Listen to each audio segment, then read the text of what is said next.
when Ella went into 7th grade, my daughter went into 7th grade, she came to me and said, hey, Dad, I want to play basketball. I want to try out for the basketball team this next year in like 6 months. She had never played basketball a day in her life. When she was like 4, I threw her a basketball and she dodged it. And so I was like, I said, hey, listen, I just want you to know, I don't care if you play basketball or not. I'll do anything with you, hang out anywhere. We don't need basketball to bond. Why do you want to do this? She's like, I want to do it. You know, my friends are playing. I think I want to play. And so I helped her count the cost. I said, listen, you don't just play basketball. This isn't Mario Brothers. This isn't, riding a bike and you get it and now you got it and you'll always have it. I was like, this is hard. It's like a high-speed chess match. There's lots of skill involved. This is like a lifelong quest, okay? Like, this is not easy stuff. And they do tryouts in 7th grade. You can get cut. If you're going to do this, you're going to have to really put in the work. And I'm not going to want it for you. If you say you're going to do it, we're going to do it. We're either going to not do it or we're going to do it. And you let me know if you want to really do it. And if we do, I'm in. But if not, I'm out, okay? And she's like, I really want to do it. So I'm like, okay. So I buy one of those coaching clipboards with the basketball court on it. Got it overnighted from Amazon, and I'm sitting in there and I'm doing drills on the board first, and we're setting up defensive positioning. I take her out to the court. I'm showing her how to move around. I've got her doing drills. I got her in tears. I got all this good stuff. So then we go in, okay, now we're gonna watch ESPN Plus, and we're gonna watch details with Kobe Bryant on where your weight distribution should be on your foot when you're closing out on a shooter. We set goals. She wanted to do some things on vacation. And I'm like, not unless you make 2,000 shots between now and then. So we did the math. She's out under the light shooting. These are all true stories. And so we do this. And she really, I was really proud of her because she started from 0 at 13 and she ended up making the team. So she makes the team. And so then I start going to the games.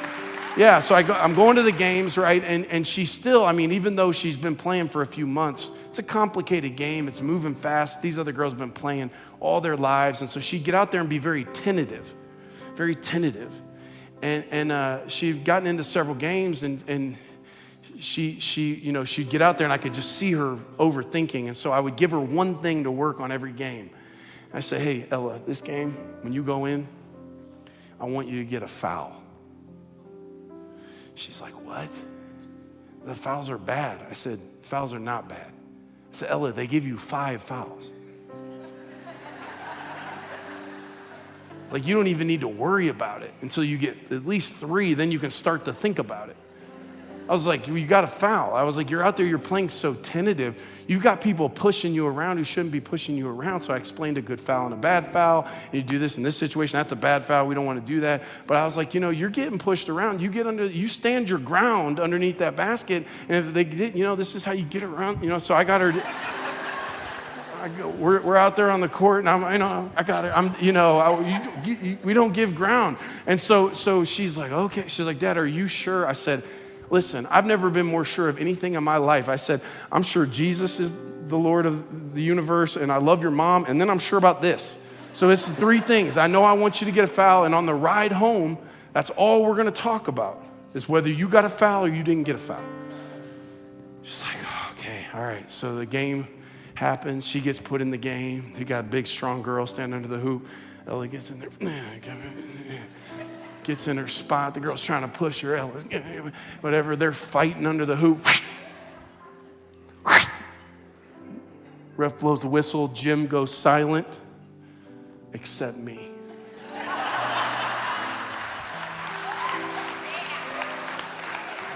I'm like, yeah! Great foul, Ella! That's an amazing foul! And people are looking at me like, is this dude crazy? And I'm like, did you see that foul? That was incredible. I'm going nuts. We get in the car on the way home. I wouldn't shut up. I'm like, that was the most beautiful foul I've ever seen in my life. All right, hopefully there's more of those to come in the future, okay? Now, here's the deal. Think about it now. Think how overwhelming. 13-year-old girl, just starting to play, just starting to get a grasp for the game, gym full of your peers, gym full of your friends. You got your coach on the sideline. You got your team on the court. You got a ref with a whistle. You do something that appears to be a mistake, and the whole gym looks at you, and he hits you with this in front of everyone. How overwhelming. that you just lost the approval of the ref, you lost the approval of your teammates, you might have lost the approval of your coach. None of the fans think you're cool for doing it, except there's one guy in the whole place going, nice job. And my heart behind that is not because I want bad for you, it's because I want you ultimately to play up to your full potential. But what you're gonna have to do is be willing to make a mistake. You're gonna have to be willing to play hard. You're gonna have to be willing to have someone not approve of you so that ultimately you can get better. And I wonder if there are some of us who are given the temptation that we need the awe of people. We need the applause of people. We need the affirmation of people. And if you could start to learn like I have tried to learn over the years, I've tried to keep calibrating myself to Matthew 3. This is my dearly loved son who brings me great joy. This is my dearly loved daughter who brings me great joy. And to somehow create where you don't need it to detach yourself from the applause and the approval of the people. And it's in that point that you can actually serve people better. My question for you is, whose applause are you living for? Whose affirmation are you living for? Are you getting clapped up by people around you who maybe God has called you to disrupt? Maybe God has called you to challenge them. And if you need them, if you need that approval, you ironically will not be able to live the purpose that God's given you. This is the test. This is the temptation that Jesus walks through in the second one.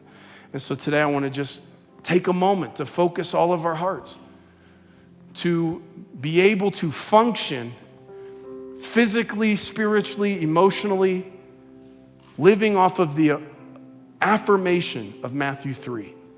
You're his dearly loved daughter who brings him great joy. And by the way, I don't fast for 40 days or I don't, not create the spectacle. I'm not doing it to gain approval. I'm doing it from approval. I'm trusting God's plan. I'm trusting that if God wants me to do something spectacular, I'll do it in his time and for the right reason and not doing it trying to gain something. I'm living my life based on what I've already been given and following that plan.